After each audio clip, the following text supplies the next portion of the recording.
Dans le prochain épisode de Plus belle la vie, Patrick et Babette font de plus en plus confiance à Manon, tandis que Rocha se fait coacheur par les colocs. Baptiste fait une rencontre pendant son entraînement. Attention, les paragraphes qui suivent contiennent des spoilers sur l'épisode de Plus belle la vie diffusé demain soir sur France 3. Manon embrasse Patrick. Patrick et Babette sont réveillés par l'odeur du petit déjeuner que Manon est en train de préparer. Ils pensent tous les deux qu'elle est harcelée par un ex et qu'elle est bien mieux chez eux. Patrick, surtout, se sent proche d'elle. Néanmoins, la jeune femme est contrainte de rentrer chez elle quand elle refuse qu'il l'emmène en voiture. Patrick lui rappelle de l'appeler en cas de problème. De retour chez elle, Manon est confrontée à Ryan. Très énervé, ce dernier est prêt à la frapper avant d'être interrompu par son complice qui l'informe d'une livraison d'argent prévue pour le gang d'une autre cité qu'il décide d'intercepter.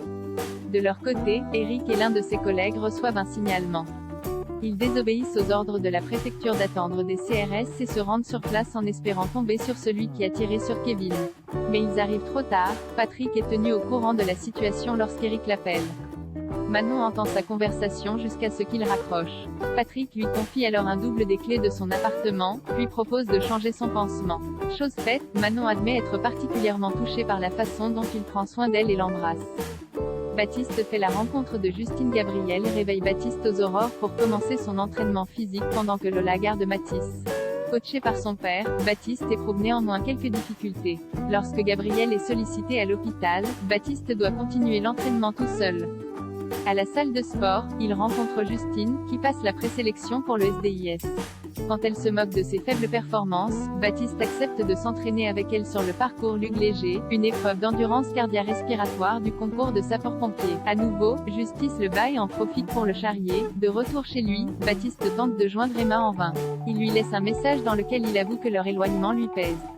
Mais finalement, il décide d'effacer son message. Malika accepte d'épouser Rocha. Rocha a écrit et appris par cœur sa demande en mariage pour Malika, très théâtrale et pleine de références à Napoléon. Nathan et Sabrina lui conseillent de gagner en spontanéité, mais Rocha craint de se remettre à bafouiller s'il improvise un discours. Sabrina et Nathan ont alors l'idée de lui souffler ses répliques grâce à des oreillettes depuis le rez-de-chaussée du Marcy, tandis que Rocha et Malika se trouvent à l'étage. L'opération fonctionne jusqu'à ce que Rocha fasse malencontreusement tomber son oreillette. Complice, Barbara vient lui servir un remontant pour lui donner du courage. Après avoir bu son verre cul sec, Rocha ose demander Malika en mariage. Celle-ci accepte aussitôt. Plus tard, Malika raconte à Rocha qu'elle est passée à la mairie pour refaire son passeport et qu'elle en a profité pour récupérer un formulaire de Pax. Elle avoue qu'elle se sentirait rassurée de le faire tout de suite plutôt que d'attendre un an pour se marier. Rocha lui donne son accord.